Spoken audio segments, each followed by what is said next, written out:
we got four very experienced and opinionated and completely independent journalists, so it's dangerous up here right now, let me just tell you.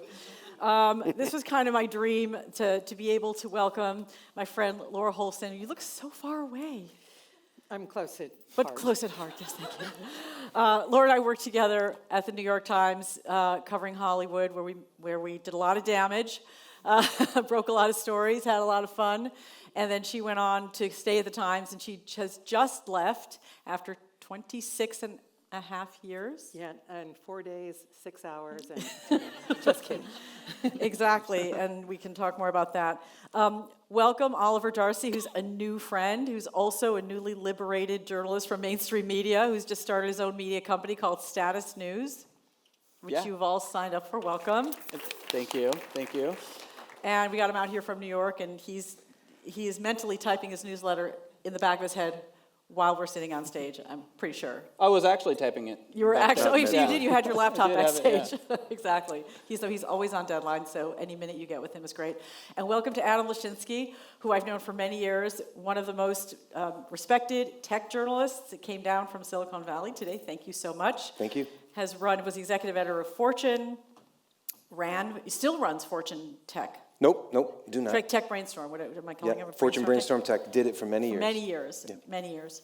So I really thought it was going to be interesting to hear from all the different aspects of the worlds that we're talking about at this conference, which is technology and media and entertainment, and then also journalism. And Oliver's going to be talking to Kevin Merida about journalism later today. Kevin, lately of the Los Angeles Times, who's now doing a local media startup. But let's just start with a phrase that came back to me when I was starting TheWrap and trying to raise money, which was one of the principals at the venture firm that ultimately invested.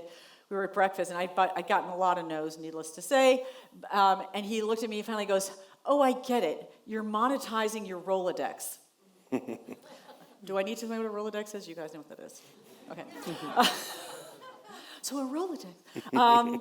And essentially, each of you has built enough of a personal brand to allow you to do that. And is that kind of what was in your mind in these decisions? I sort of want to hear from all of you, because it's a really interesting inflection point for each of you guys as you set out to create companies of your own or create whatever it is you're creating outside the ship, this big ships that you guys have been at. Laura, let me just start with you. Yeah, actually that wasn't at all in my mindset. I had about 10 years ago, I got a fellowship and went back to school for a year. I was a co-ed and studied creativity, film, voiceover, photography. And I kind of that year was really transformative for me because I'd been at the Times for so long and that's all I'd known. And in this year, I just explored, a lot of different ideas. And I kind of came to this notion that we are all creative beings. We just don't always know to accept it or how to accept it or to allow ourselves to be creative. And I'm not talking just about work, but I'm just talking about in life. So I decided to create this immersive creativity festival called the Box Sessions. And it was amazing because our first one was in March of 2020. And I found that what we were doing wasn't just like listening to people. People had to do stuff too. So, we had John Chu on stage, but then we also had a magician teaching magic classes, and we had people, teaching drawing. And this almost became like another mission for me, that to, tell the world that, and tell everybody in this room, everybody who I talk to, that we're creative beyond what we do in our work. And so that's really what kind of led me to where I am now. And so we've done, obviously the pandemic hit, but we've done some smaller, the mini boxes versus the big box. And I'm working on a book, and I'm just kind of like I did 10 years ago, exploring the more creative side beyond, a job. Oliver, what about you? Well, I think for me, media, I think is incredibly important. So it controls, the information that you consume. It shapes the culture around us. It shapes how we communicate with one another, whether it's on social media or apps. And I just thought there should be an organization that covers media in a no-holds-barred perspective that does original reporting, and I wanted to control it. And so I decided to go on my own and launch Status. It's a lot of the same work that I was doing at CNN, but now that I'm in control of the brand and the voice, I can do certain things that I couldn't before. Like and report on CNN. I could report on, well, I was reporting on CNN, in fairness, probably, in a way that drove them a little nuts at times. But with the infrastructure that's in place now, I think that's the key thing is when you were starting TheWrap, it wasn't as easy. But now you can, whether it's on Substack or Beehive or Ghost, these different newsletter publishing platforms are making it quite easier for people like me to strike out on their own. And then you have Stripe that can take payments. And so you can, basically start and build a independent news media company within a week. Which actually, you did that. Which you did, right? I effectively did do. Yeah, I ended my newsletter on Thursday, and I started my own thing on Monday. And I think that has also just made it so much easier. So when I was looking at the landscape, I was like, I want to own and control my own media company, but also it's really easy to do right now. And if you do have a Rolodex, of course, that does help. But I think that is the key. And even if you say you're monetizing your Rolodex wasn't in your mind, you are drawing on that network for your creativity conference, right? Yeah, definitely, but I'm trying to expand beyond work and kind of look at, it's Well, more of you a didn't mission. have magicians It's very in your Rolodex, mission-driven maybe. at this point. Say it again? I said you didn't have a lot of magicians in your Rolodex. I have 3 now.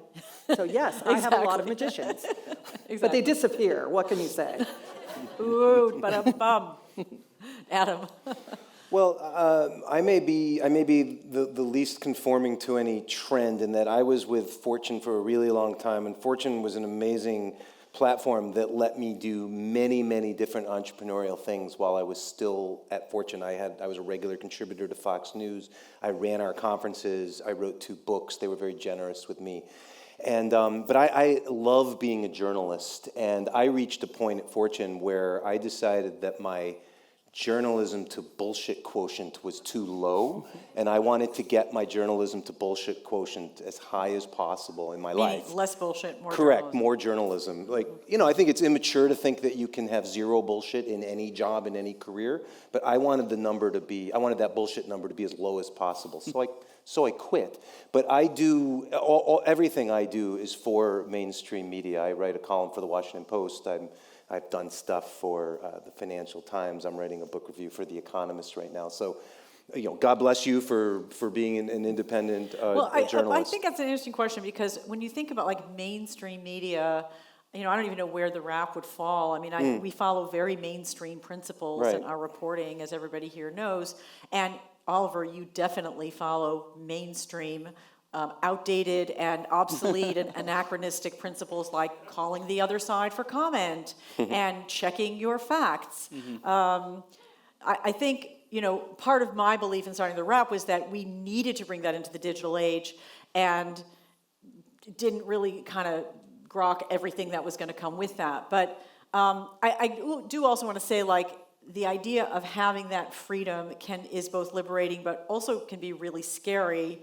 And if you would, I want to just take as an example, Oliver broke a story last week, sorry, we're going to bring it up, that Olivia Nuzzi, the Washington correspondent for New York Magazine, who had written a cover story about Robert F. Kennedy Jr., was actually having a virtual affair, you can define it, with RFK Jr. that Oliver broke like a week and a half ago and has started a firestorm. First, so a couple things about this, and I want to let him talk. One is, one single guy can move the needle, or girl, can move the needle today with a newsletter that is not the front page of the New York Times or the front page of CNN, where they're now charging you money, I hear, so maybe we pay for it, maybe we don't. I would definitely recommend paying for his newsletter. And that has had huge implications because from there, Olivia Nuzzi is now on leave. Her former fiance, Ryan Lizza from Politico, is now on leave. And there's a lawsuit.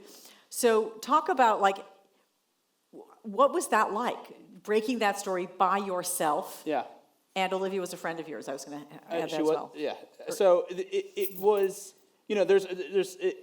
part of it was I followed, like you said, those mainstream media protocols, and so I wanted to make sure I was fair to her, and so I reached out for comment, to her agent for comment, and all the New York Magazine, and so I did all of my own, and that was the normal process of reporting a story, and so that part was like, pretty standard for me. I'd say the part that made it different on my own was a couple things. One is I don't have an in-house attorney at the moment, so I had to consult an attorney. Actually I reached out and ended up talking to a couple people who did work for me, basically pro bono.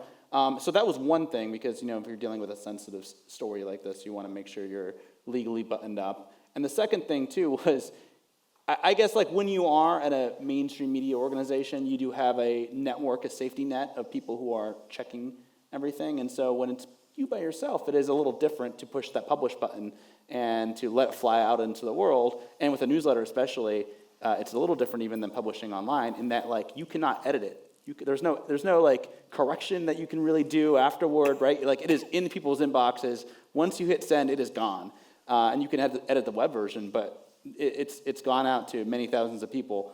So that was also a little terrifying. So I was looking through and making sure everything was perfectly buttoned up, because in a story like that, it's obviously very sensitive, and you want to make sure it's right. But everything went smoothly, and I think that it was almost comforting in a way after about 30 to 45 minutes that CNN, my former employer, quickly confirmed all the key details. So, Your former boss, Brian Stelter? yeah, Brian was the one that confirmed a lot of that stuff. Yes. So I'd love to so congrats, because and you break stories all the time. It's not easy, and you have to now actually also run a company.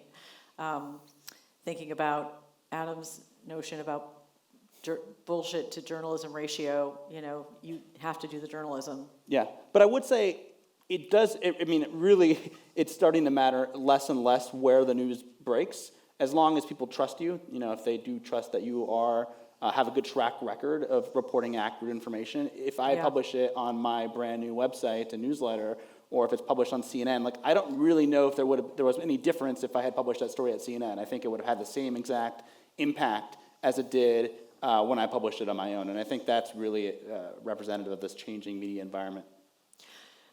I want to ask you guys, well, you comment, go ahead, and then I'm going to have a different question. When Substat got to be a really big thing, and everybody was talking about Substat constantly, I said, there was this guy decades ago named I.F. Stone who published a newsletter that I think he mimeographed in triplicate or something and sent them out in the mail. It was very similar to what Substack is. It just, the technology was older. You couldn't have done that you couldn't have done this as a 23-year-old, hey, I'm going to start a media company. You did it because you've had a hell of a career and you're building on it. Yeah, I think that's definitely part of it. It would be very challenging to just get out of high school. Well, or college I and also start a think that company. part of the problem for mainstream media is holding on to people who become brands. A you, a me. There has to be a really compelling reason to stay. I agree, and I think, and that just, we've been hearing all day about the challenges in, business model challenges in the entertainment industry, and obviously the same challenges face the media industry, and yeah, that is one of the fundamental problems of keeping talent, is that the business, by and large, sucks. And the ways they pay people are outdated as well, I think.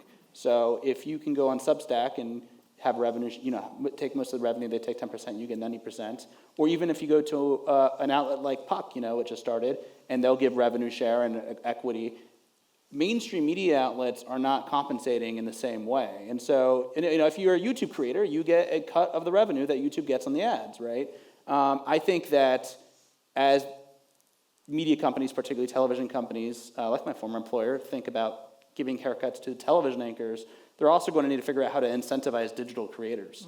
And that hasn't happened yet. And if they want to actually maintain, keep people and attract people to their platforms as a digital creator, they need to ensure that they're basically compensating the same way other digital companies are.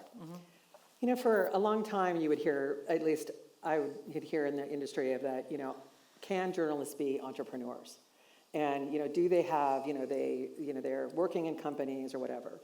But when I think about like what all of us on this stage do for a living, we would wake up in the morning, you would have nothing on a blank page, and you had to call however many people, and you create something by the end of the day that people are going to read.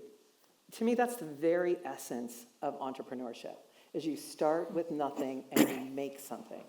And so journalists, by their inherent nature, are makers, they're creators. So it's almost a natural extension, given what's going on in the marketplace, where maybe jobs aren't as secure at a newspaper.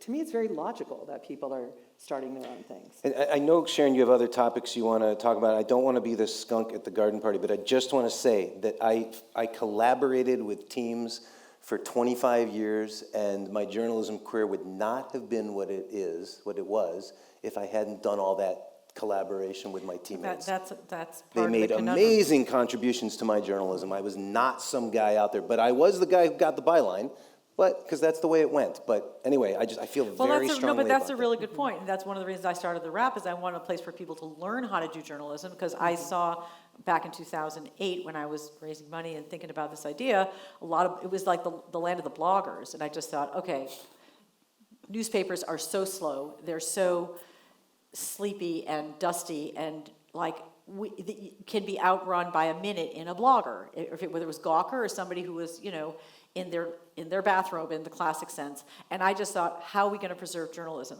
So fast forward to today, how are we going to preserve journalism? You make a really good point, is that the way you learn, we pass along those principles that we all follow that make us sort of mainstream trained.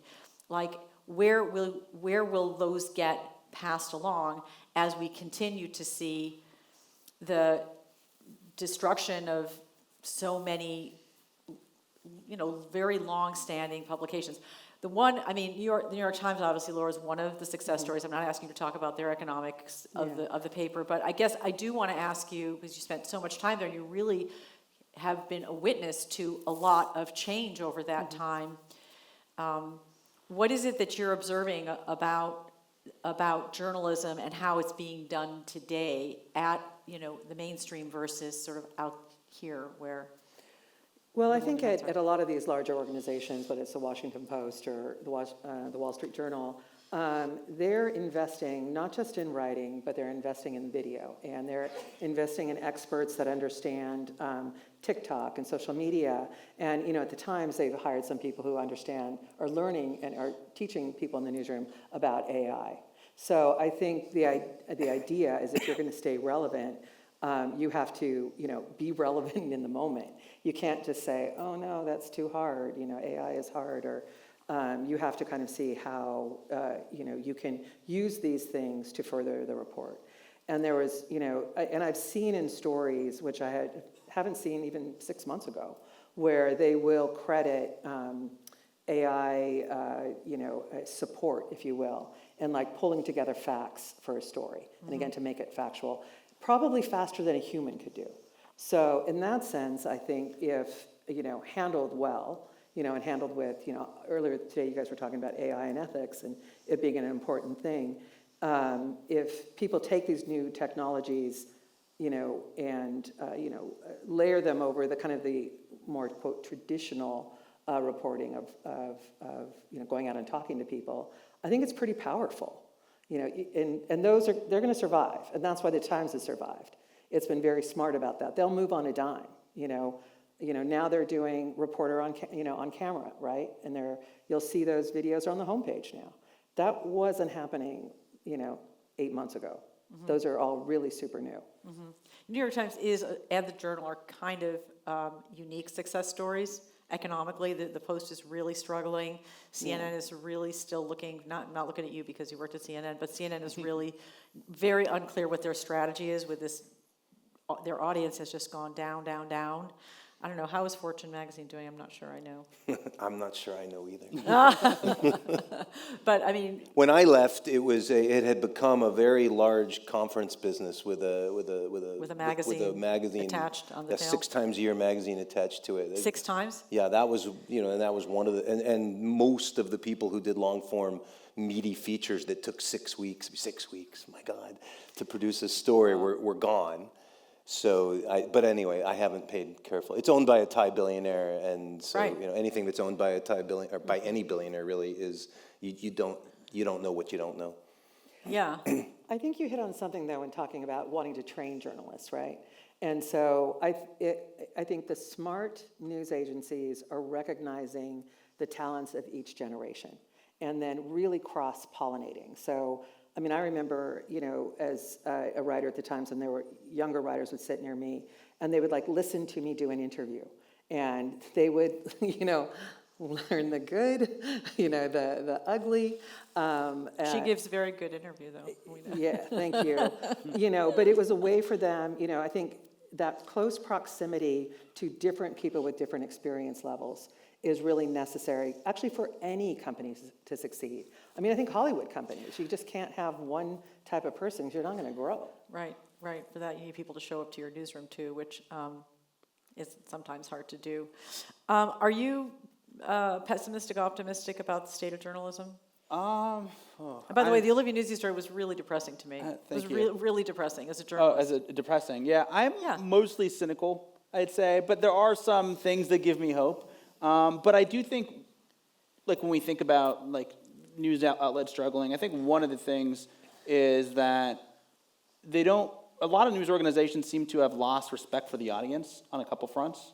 So they don't respect the way you consume information. They flood you with taboola ads and junk ads and smush things together, and it's just a terrible reading experience. So like on the product side, it's terrible. But speaking as a business owner, like you got to pay the bills. You have to pay the bills. People don't want to pay for their news. But one of the reasons I love the New York Times is I open the app and it's this elegant, beautiful thing. I want to spend time on it. And same with the Wall Street Journal and same with some of the New Yorker. I love the font, right? Like I love the glossy photos. Like that to me, it feels like they are respecting me as a consumer. But outside the product side, it feels to me that often the editorial doesn't respect the audience. And so I always pick on him, but Jim Jordan is a right-wing conspiracy theorist that no one in DC actually takes seriously. But if you read the copy that all these journalists are putting out, these organizations are putting out, you would think he's a very respected respected congressman, right? Yeah. And I think that's part of the problem as well, is like audiences don't feel like, it's like mind-boggling to some extent that like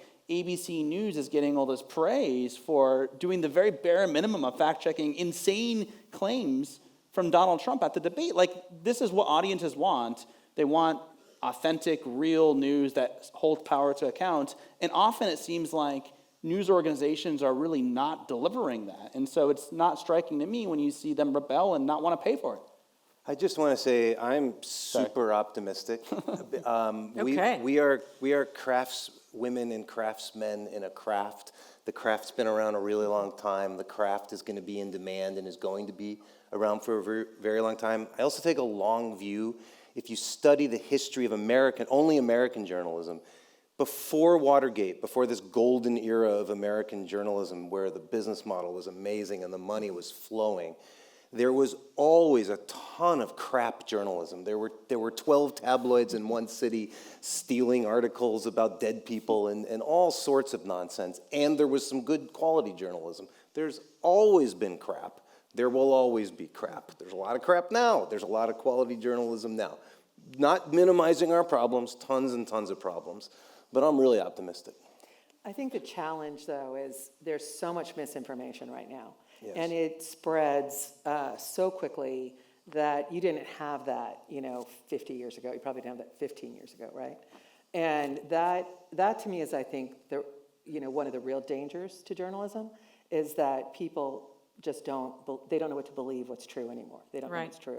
But I do think what Oliver says is like, that's why having a pipeline of where you can learn, you can train journalists so that they know how to report credible information and the truth, but also having a brand name where people know whether it's Status in Oliver's company, like you wouldn't even know Status, but you would know his name because it's so fresh, or if it's the New York Times. People do ask me, or my kids ask me, and I'm like, you have to look at the source, look at the source, look at the source. But it gets super challenging, which is also why the New York Times, TheWrap, like we have to be on TikTok where people are reading, because that's really where the readers are. More and more, they're really not on our website. I mean, we love all of you who are on the website. Thank you for coming, but we need to be going where the readers are. Sadly, we're out of time, but thank you so much, Laura, Oliver, Adam. Love talking to you. Thank you. Thank you. Thank you. Thank you.